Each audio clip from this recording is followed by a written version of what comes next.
My name is Jackson Odong and welcome to the UPDF Talks.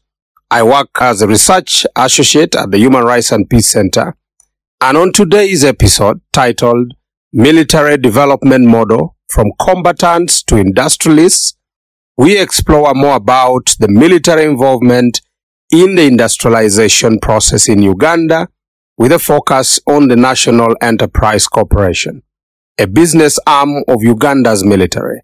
That's Uganda's Peoples Defence Forces, the UPDF.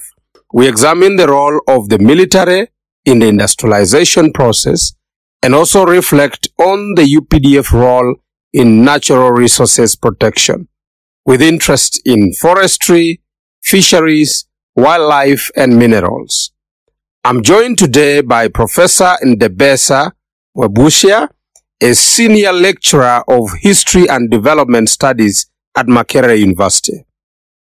He has academic interests on security, state building, and citizenship studies. He's a public intellectual and a media political analyst. Are you interested in research and discussions on human rights, law, and peace in Uganda and East Africa? Then UPDF Talks are for you. The show is hosted by Makerere University in Uganda and features experts and opinionators.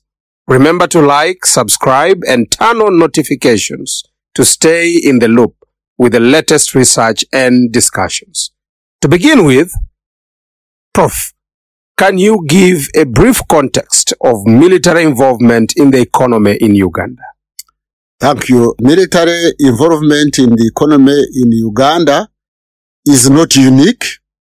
There have been military involvements in the economy world over, but there is a sense in which Uganda's involvement is a little bit unique in the sense that the wider context of military involvement elsewhere has been a defense industry where the military concentrates in manufacture of defense hardware. But in Uganda, it has gone beyond manufacturing of defense hardware to the area of carrying out business and competing with the civilians in the area of economic management and economic transactions. So you find that in Uganda, since colonial times, we more or less have had a military state. And as such, the military has got involved in public affairs, not only in areas of governance, political governance that is, but also in carrying out economic activities of one kind or the other. So, before we look at the National Economic Corporation enterprise, which has something to do with being the business arm of UPDF, the National Army, we have to look at another dimension where the military elites have got involved in business activities in this country. They own big chunks of land. They are involved in hotel industry. The military elites are involved in trading. They are involved in gold mining and gold exports. They are involved in markets, and the pervasive nature of the military in the economy at large has got consequences for this country and for the military in Uganda. And that's why, before we go to look at a particular aspect or dimension of formal involvement in the economy, we need to look at the involvement of the military in the economy from a wider perspective. Thank you, Professor Ndebesa. Indeed, the National Enterprise Corporation, the business vehicle of the UPDF, has been established with wide functions and objectives, as you have mentioned, including selling, leasing, developing, acquiring shares, and operating other businesses like transportation, textiles, and hardware, among others. So you can see that NEC is currently implementing several development initiatives, including in the construction industry. And we're wondering what is the contribution of the UPDF to Uganda's economy beyond the defense economy. For instance, from making the ammunitions to processing maize flour, packaging mineral water called Uzima water, and the construction engineering works. In other words, what does the military industry in contemporary Uganda look like, and how is the UPDF doing business? National Enterprise Corporation was set up in 1989 as a business arm of the Uganda Peoples Defence Forces. Ironically, it is the period and time when Uganda was liberalizing and privatizing the economy, or was opening up the economy. So at the same time as Uganda was, the Ugandan state was divesting itself from carrying out business, it is when it started the National Enterprise Corporation. So we do not know why it did that, but it is known that, or it was analyzed that national enterprises were not doing very well, and they were distorting the business in Uganda and the economy in Uganda. So at a time when the government was doing away with the doing business, because they didn't want distortions in the economy, is when a national enterprise corporation was also set up. It is a contradiction in terms. But anyway, the National Enterprise Corporation was set up in order to boost the military and have income and contribute to development as envisaged even in the defense doctrine as well as the constitution of Uganda. However, it started expanding, and it has continued to expand.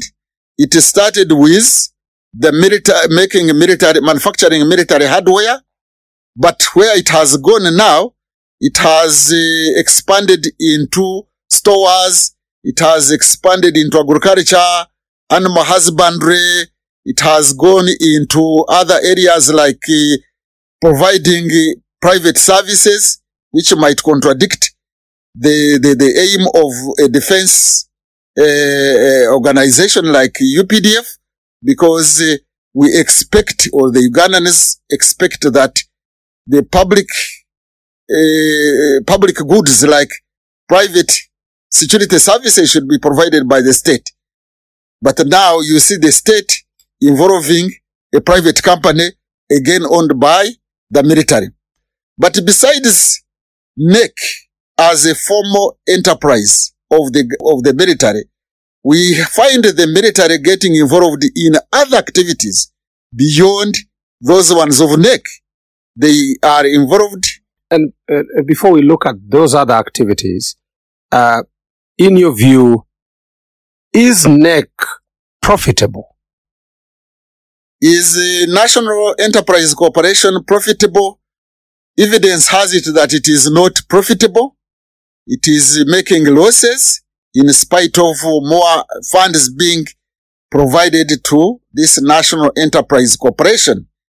And it is not profitable because it is not clear as to who is doing what, and we cannot even be clear as to how much money it is making, because some of the enterprises and profit-making enterprises it is making, or not profit, are not very clear. Some are shrouded in secrecy because military issues are handled separately.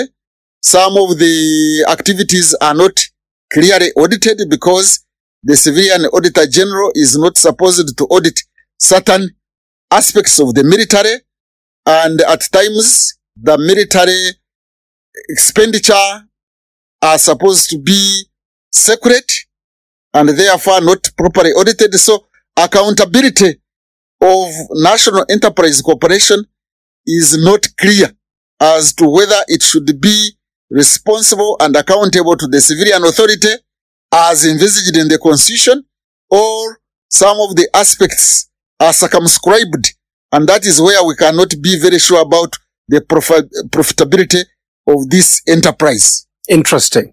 And we are actually wondering what the role of Parliament could be and what they have been doing, whether they actually appropriate money to NEC, and also looking at the government shift in terms of privatization of several parastatals, and then the creation of NEC. Is it a return through the military?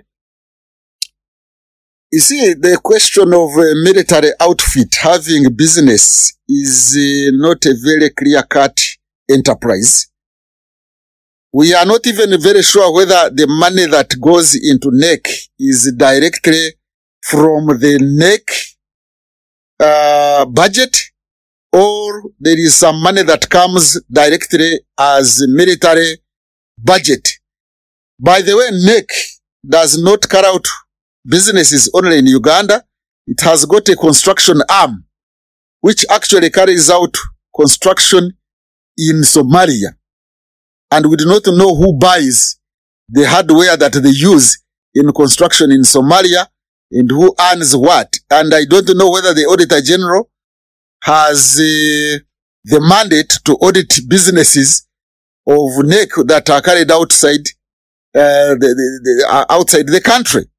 So yes, the Auditor General is supposed to audit NEC, but then when it comes to debating issues of the military, the Parliament has no mandate to discuss openly issues of the military in Parliament, and that's where one of the victims of such an enterprise is accountability to the civilian authority. There is a problem there because most of the monies of the Defense Ministry are the ones called classified. Classified in the sense that they are not supposed to be openly audited. So there is a contradiction there, and we do not know how much. Secondly, I think we need to point out that this enterprise has ended up getting monopoly of businesses, of certain businesses when it comes to trade. There are certain areas where there is the executive order. The president of the country gives executive orders. And for example, he has given executive order that the construction of health centers in Uganda and the construction of of schools should be given only to, that contract should be given only to the NEC or the UPDF construction. So is also the construction of the railway line, the rehabilitation of the railway line. So when a company which is supposed to compete favorably with the rest of the civilian enterprises, when it starts to be given contracts through executive orders and the monopoly, it contradicts the major policy of open economy in Uganda. So that is where we do not know how this trajectory is going as UPDF NEC business arm continues to get into more and more businesses, and as it continues to be given the monopoly through executive orders, and how it will perform, whether this is going to compromise efficiency, whether it is also going to distort the whole economic policy of a liberalized economy. Indeed, when that executive order from the president came ordering all local governments to hand over construction projects to the UPDF, and the PS had to send a notification, and the cows had to make sure that is effected. We are wondering, looking at the future of the private sector and the likelihood of stunting the private sector through such kind of approaches. In your view, what are some of the long-term effects of military involvement in the industrial sector? The long-term effects of the military involvement in the economy and more so in industry are that either the involvement of the military will improve on efficiency because the military is subjected to military discipline, and therefore maybe that military-like discipline within the industrial sector or manufacturing sector or business sector may lead to efficiency in the sense that the soldiers involved in those activities may work harder, and gradually we shall have a new business ethos or industrial ethos which is disciplined and loyal to the state, and maybe that might be one way of reviving state enterprises which had failed because they were indisciplined. But on the other hand, on the flip side of the equation, we may end up stifling the private sector because it is a nascent private sector in Uganda. And when you start having the military industry, which is given a monopoly, it might stifle competition, stifle open economy, and the economy will revert back to the time when it was state controlled, with all the state failure involving in the economy. There are two scenarios that might arise out of this state enterprise. But the signs are that we might stifle efficiency and stifle the growth of the nascent private sector, because so far, as evidence has it, as we find in the media and in parliament, the NEC is not making profit, and therefore there are high chances that we might stifle the private sector as we grow the military industry, which military industry has no or little accountability to civilian authority, which is envisaged in the constitutional setup and the political order in Uganda. So, are we seeing a militarization of the economy or civilianization of the economy?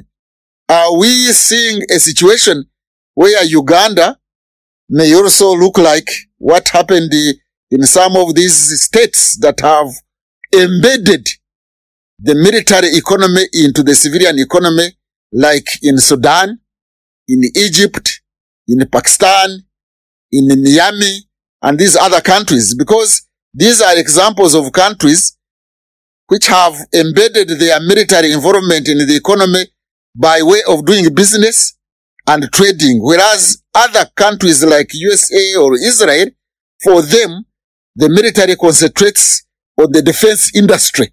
It does not compete with the civilians in other sectors of the civilian economy. Interesting. So, as a country, we have to make a decision on whether we are actually embedding the military into the economy or carefully carving out their role and looking at these scenarios that you've laid down, either stifling the efficiency of the private sector or the growth of the private sector. And I'm wondering, what are some of the political consequences then of such kind of involvement of the military in the economy? Actually, looking at it from a political economy angle, the challenges that might arise out of the pervasiveness of the military in the economy could go beyond the economic sector and spill over into the governance sector or political and state building in Uganda. In this country, which is a post-colonial state, which is a conflict area state, because some of the consequences might be that the moment the military gets embedded in the economy, and more so in trade and mining and the involvement in mineral exports and mineral trading, could be that the military will not easily get out of state management. They may be incentivized. They may get incentives to be attracted to remain in power, to control power, and not to civilianize the state management, because the military will want to protect their interests, their economic interests, well knowing that the state is very critical in distribution of resources, in sharing of resources, and in that respect, it might have a negative impact on transition from what we may see as quasi-military rule in Uganda to civilian rule, and create political instability as has happened in those countries like Egypt or Sudan or Miami. And therefore we have to be very careful and look at the military involvement in the economy from different dimensions, so that when we are thinking of solutions of the way forward, we have to balance between the costs of military involvements and the costs and benefits of not involvement. So we have to be very careful when we mix the military who are trained to be combatants and they are brought into civilian areas, and as a result might confuse the state building and nation building, considering that Uganda is still a young country, a young state, and it is still state building. And two, that Uganda is in the Great Lakes region of Africa, which has been prone to political instability, prone to massacres, and prone to actually genocide, as we have had genocide in Rwanda, in Burundi, in the Democratic Republic of the Congo, and in the Sudans. And now there is political instability in Ethiopia, in Somalia, and Uganda is part and parcel of this region. Therefore, military involvement in the politics must be carefully studied, looked at, in order to avoid the pitfalls that have befallen similar states in the Great Lakes region. Interesting. And I think you raise an important point on one of the political consequences as bearing on the transition. And I'm actually wondering, will we even ever have a transition in Uganda? The transition question is very important. The listener out there may want to know that Uganda got independence in 1962 and it has had 9 presidents since 1962, and none of them has handed over power to the succeeding president. They have been changed through either military coups or military confrontations. And therefore, the military involvement and embeddedness in the economy could result into political instability in the region. Because to tell the military to get out of political management and concentrate in defense of the country when they are involved in business transactions will not be so easy, because the incentive is there for them to hold on to power as it is now, because in Uganda, the military elites are predominant in the state management. The president himself is a general, his vice president, a former major in the army, and most of the ministers are major generals who are ex-soldiers or who are actually still serving soldiers, and even other sectors or other levels of administration like local, RDCs, that is resident district commissioners at the district level.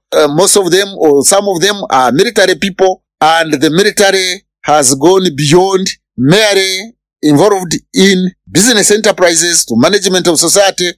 We have to look at how this mix is going on to see whether we shall have transition. Indeed, as you rightly pointed out, there is a transition question in Uganda. Is it going to be smooth, or is it likely to be like we have had the challenges of transition in the past? And therefore, the military involvement in economic dimension also strays into the political dimension, and the two seem to be feeding each other, and we have to look at this question very seriously. Thank you, Professor. And I'm actually wondering, are there any positives of military engagement in industrial development in Uganda? True. Why NEC was set up, it's because, one, the doctrine of the current military was that it should be a productive army. And as such, being a productive army, it had to get involved in the economy. So that during the peace times, the military would be productive. True. And setting up enterprises under the military discipline may be positive. And actually, in other countries where there is a defense industry, some innovations and creativity in the economy have emerged from the defense industry. So we expect that to happen in Uganda. However, in those other industries, military defense industries in other countries, is that there is a clear-cut division between the defense industry and other businesses. And that is where the question arises. So, yes, positive in the sense that the military is disciplined and the military may be efficient in business transactions, and there can be examples, and there can be good interaction between the military or defense industry and other industries. There can be backward and forward linkages between the civilian industries and the military industries. However, as I pointed out earlier, on the other side, we could have the military stick into political governance and continue intervening and interfering in the political processes because the military has to defend its business interests. And they are pointers to that because the military has got involved gold and other minerals smuggling from Democratic Republic of Congo, as pointed out by the Porter Commission and by the UN reports. The military could get involved in evading taxes because they have means of coercion and they have self-interest. And in that case, they will undermine state institutions and they will undermine good governance. And therefore, that is why the issue of the military needs to be openly debated and not just leave it out and keep quiet about it because it is a sensitive area. Yes, it is a sensitive area, but that sensitivity might also create problems for this country. And therefore, let's not leave it out from the public view and purview. We need to discuss it so that we see how the military and civilian industries can be symbiotic rather than one actually being a parasite on the other and crippling and stunting the civilian sector. Thank you, Professor, for really highlighting some of these positives coming out from the military. And looking at discipline as one of the motivations of reliance of the military in different facets of the civilian spaces. One of that space where the military is drawn into is natural resource governance. And they, as you know, Uganda is endowed with substantial natural resources, ranging from land, oil reserves, mineral deposits, gold, name it, and national parks which are bringing in a lot of money. And the UPDF has been involved in protection of wildlife. They have also been recently involved in our lakes, trying to secure the lakes and also curb down illegalities of fishing in the lakes. And increasingly, they're also drawn in protection of forests in Uganda. Would you say they are doing a great job securing our natural resources or otherwise? The military, beyond industry, beyond NEC businesses, has been so pervasive in Uganda to the extent that the president has used the military to secure and protect natural resources and the environment, what in some quarters people have characterized as green militarism. And indeed, our natural resources have been abused by the civilians, by the business people, exploiting them in an abusive way. And like the national parks, it has been discovered that some of the poachers are well equipped and they cannot be controlled and contained by the park rangers, civilian park rangers. And there has also been abuse and of our lakes, fisheries.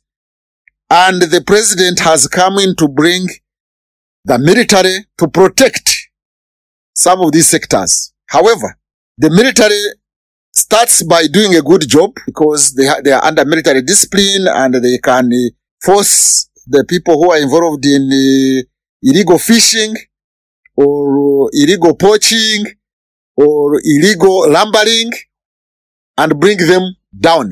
But the more they get involved, the more they stay there, the more you find the military, as has been found out and discussed in the public by the newspapers and others, they themselves get involved in illicit trade of the very minerals they are supposed to protect. So the question arises as to whether the military goes to protect these minerals, these natural resources, to secure our environment or to secure their businesses. That has arisen, and quite often this has been abused, and therefore we have to be very careful. The military has also got involved in gold and timber transactions and actually other minerals transactions in Congo. The Uganda Peoples Defence Forces was in Congo between 1996 and 97 and between 1998 and 2003. And as we talk, there is an operation in Congo, in Eastern Democratic Republic of Congo, called Operation Shuja. And there is a very interesting coincidence that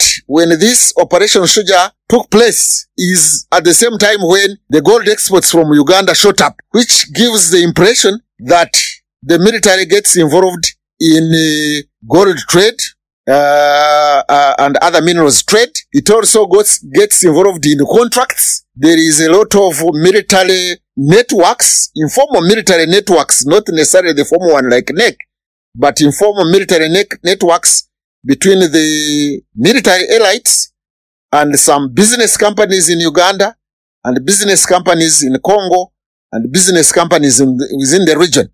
Now, this pervasiveness of the military involvement and the embeddedness of the military in trade by the military elites is increasingly creating a military business elite in Uganda. And so this embeddedness is causing some uneasiness because the question is, will this military leave power or it is likely to stick in power?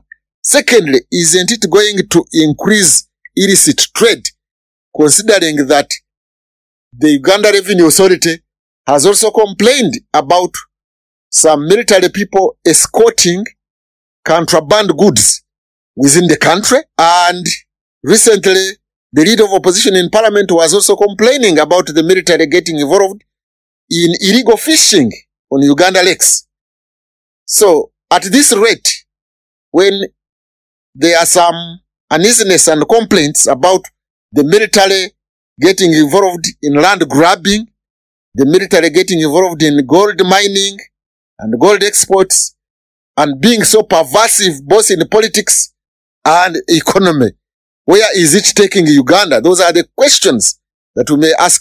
Where is it taking Uganda? And Uganda is influential also in the Great Lakes region because Ugandan forces have been to Rwanda, have been to DRC Congo, have been to Sudan, and other places in Africa, in Somalia. Are we likely to export military business relationships in the region? Are we going to get entangled in military elites remaining in power in order to protect their business interests? Where is Uganda going? Where is the Great Lakes region going? Where is the management of society going in the Great Lakes region when we have got this element of the military business nexus and the military getting involved and embedded in economy, not only at the level of military industry or defense industry, but also in business transactions and in regulating the economy and protecting certain sectors of the economy. And what does this bring us to? This pervasiveness of the military seems to be idealizing militarism. And so when we have a society that is polarized, a region that is polarized and idealizing militarism, I think the state building and nation building may not be going in the right direction, considering that this Great Lakes region is prone to political instability. Interesting. And it stands out that actually the military cannot stand the temptation when they're involved and embedded in natural resources, but also drawing on the fact that we are still paying for indiscipline of the army in DRC, where there was looting of gold there, and also now the experience of their involvement in fishing and a lot of concerns about what has happened in that sector. How can the military be held accountable for abuses during their intervention in some of these sectors, like fisheries sector, for example? The military accountability is a great issue because they have the means of coercion, and so far, although theoretically, legally speaking, constitutionally speaking, the military in Uganda is supposed to be subject to civilian control, it has not been the case. More so because the current government, which has been in power for almost 4 decades, has been led by majorly the military leaders, and therefore the transition question is very critical here. So how do we make the military accountable to civilian authority? It is not easy, but we can make it a political policy. Like in some countries, they realized that the military involvement in politics is going to, in politics and economy is going to confuse issues, like in China. And therefore, there was a systematic policy to remove the military from business, or to reduce the military from the business. But if the trend in Uganda, it looks like this is not happening, the military is getting more and more involved in economy, military elites are becoming more and more wealthy. The trend I see in Uganda is like that of Egypt and that of Indonesia. And the area we realize it and restructure and reform our military and economy, the better for state building and civilianizing management of society in Uganda. And looking at the dilemmas around accountability of the military when they're involved in natural resource governance, and broadly in the economy, I'm actually wondering, what are some of the risks of military intervention in the economy? If they're getting embedded and we are seeing that continuing with no hope for demilitarization, what are some of these risks and how can such risks be avoided? One of the risks of military involvement in the economy and when the military, through the executive orders, gets monopoly of certain transactions, is that it undermines the private sector growth. For example, the construction sector. These small construction, like roads, buildings and whatever, where we would have a nascent private sector industry growing in Uganda, is going to be stifled. I think that is one of the risks. That is economic side risks. Secondly, there might be abuse of human rights. There have been actual abuse of human rights. For example, the military who are trained to be combatants, not peacemakers or negotiators, have confronted the civilians and on the lakes, and very many fishermen are complaining and some have died. So the friction and tension between the communities around the national parks and the game reserves, there has also been a complaint there in that regard. And then there is the whole issue of getting involved in regional affairs to extract gold and other minerals, to get involved in road construction in Democratic Republic of the Congo, and the whole issue of these networks within the business. But that is at the level of economy and human rights. What about state management and the transition from military rule to civilian rule? Theoretically speaking, legally speaking, constitutionally speaking, Uganda is supposed to be under civilian rule, but in effect, it is a quasi-military state. And this does not augur well for national cohesion,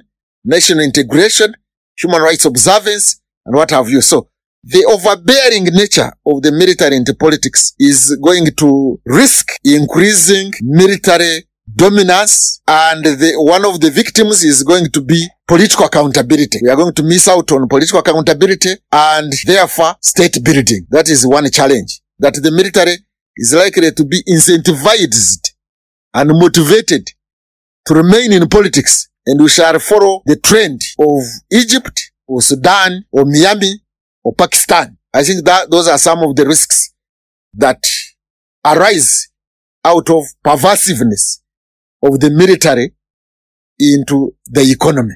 Interesting. And looking at all these risks and the threats they pose in state building, in peace and sustainable development, we would like to pick your thoughts on some of the policy recommendations with regards to military involvement in the industrialization process and perhaps the hope for demilitarization in Uganda.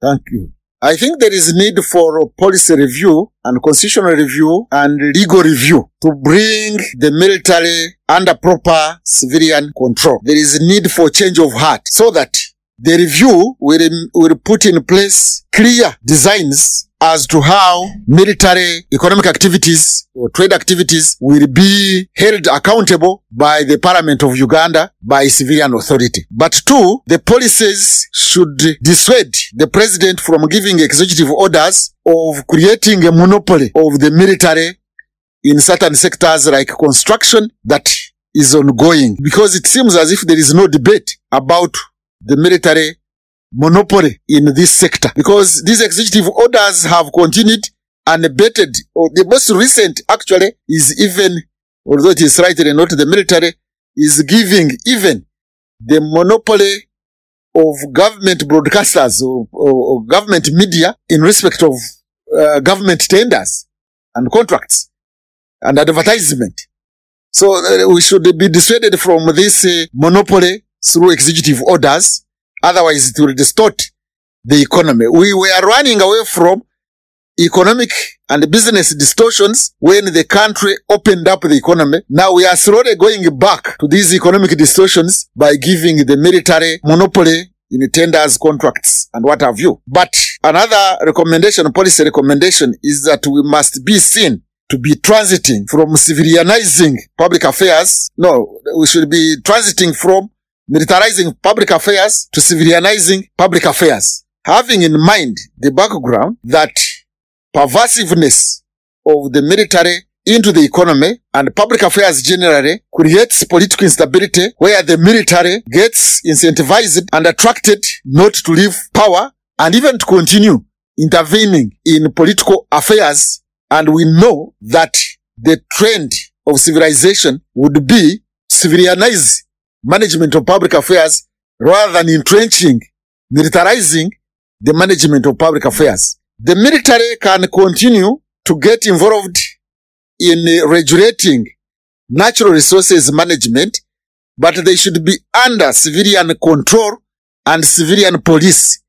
They should not go alone. Hitherto now, what we are experiencing in Uganda is that the military takes precedence over civil police when it comes to protecting the fish, protecting natural resources. They seem to be going even into management of markets in Kampala. Whenever there is disagreements within the market management, we hear the military is also going there instead of the civilian authorities going there. So the new policy should be to control the military. Even if it can get involved, let the military be under civilian authority. Idealizing the military also should be tackled, because we know in Uganda there are a kind of ideological schools. There is patriotism teaching in schools, especially secondary schools, but it involves idealizing the military. You find people go for military drills whenever there is teaching of patriotism or ideological schools. There is idealizing of the military every time there is an economic activity, whether it is in agriculture. They say the military is efficient, and yet we have no evidence that the military has been efficient as such. So whereas the military involvement in business and the economy and industry is not so negative, it has positive aspects, but they should be under civilian control as envisaged in the constitution and the laws of this country. What we have in Uganda is that we have kind of parallel authorities or shadow authorities. So you have got the shadow state and the formal state. In the shadow state is dominated by the military, and the shadow state cannot be held accountable. And the shadow military also, we have shadow military now, and the shadow military can also not be held accountable. So new policies or political order should avoid shadow state, shadow military, shadow transactions. If we continue at this trend of having formal legal aspects on the surface, but underneath having shadow state and shadow military, this trend will lead us to political instability, which in turn will affect economic development trends like it is happening in some countries. And so nobody would want Uganda to go in the trend, in the trajectory of what is happening in Sudan or Somalia or Egypt or Pakistan or Miami. You have been listening to the Huripec Talks, and that was Professor Ndebesa Mwabutsya, an academician and a fantastic lecturer of history and development studies at Makerere University. And in this episode, we've explored the dimensions of military involvement in Uganda's economy.